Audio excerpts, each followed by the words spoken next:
Hello and welcome to our third video on arithmetic progressions. In this video, we're going to look at how to find the sum of a certain number of terms in a sequence or series.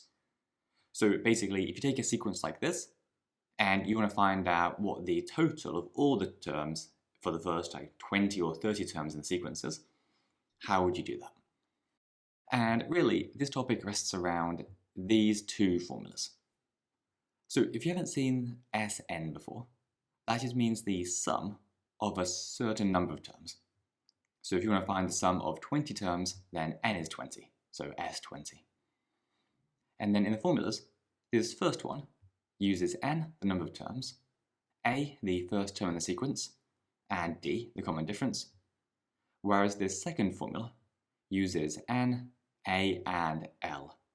And L is the last term in the sequence. So if we have a go at part A here, this one says find the sum of the first 20 terms of the following sequence: 7, 20, 33, 46, 59.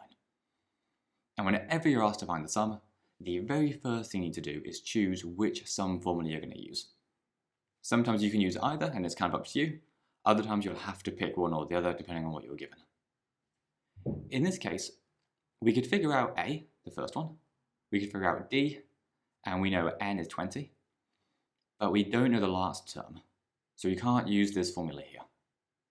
Yeah, personally, I think this second formula is easier, so if you can use it, I prefer to use this one, but often you can't.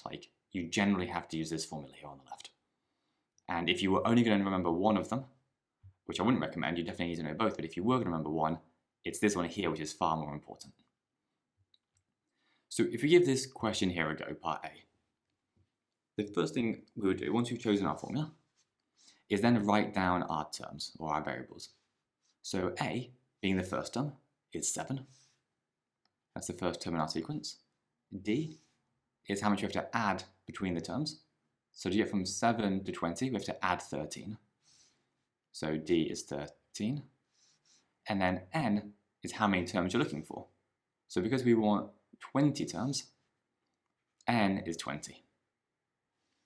And then all we have to do is plug these values into this formula. So we're going to get N over 2 to begin with, so 20 over 2. So we get 20 over 2. Then we get our big square brackets. You don't have to use square brackets, but I prefer to, because if you're going to have these single curved brackets inside, it helps you know which one's which. And then we're going to do 2 times A being 7, add, n take away 1.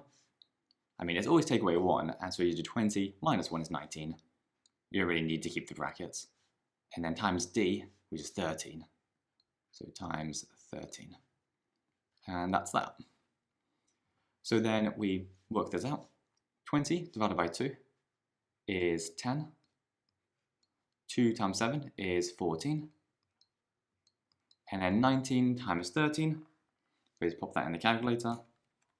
19 times 13 is 247. And then we simplify that down. So that's going to leave us with 10 times 14 add 247, which is 261. Then we do 10 times 261, which is 2,610. And so that's our answer.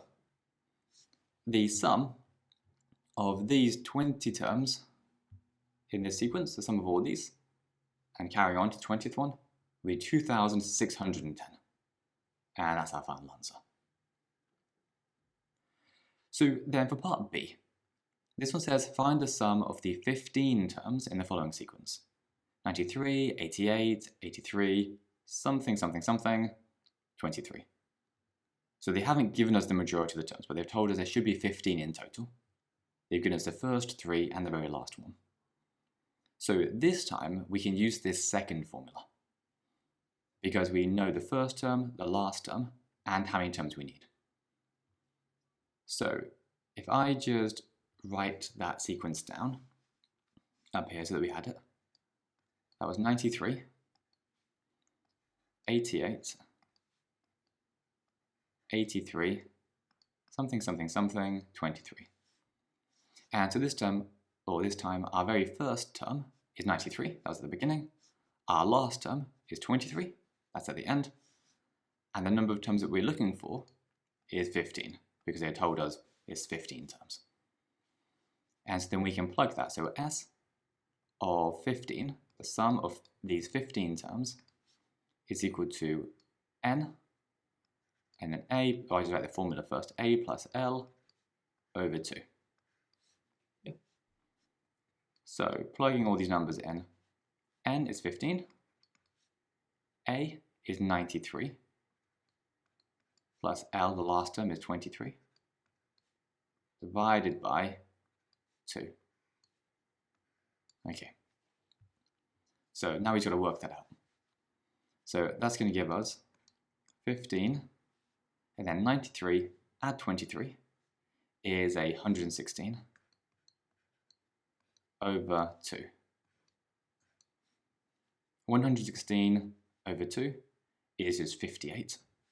So really we've got 15 times 58, which, if I pop that into the calculator, is 870. So I pop it over here because we don't have any more space. And that's it. Our answer here is 870. So the sum of all of these is 870. And that's it. That's how these sum formulas work. So basically there isn't too much to this. You just have to remember these two formulas and pick out which one you're going to use, figure out what your A, D, and N or L are, plug them in, simplify it down, and that's it. So I hope that's all made sense. The best thing to do really is to practice a few questions, so have a go at the MCQs down below. And if you get stuck on anything, just let us know down in the FAQ. Otherwise, nice job, and I'll see you in the next video. Thanks.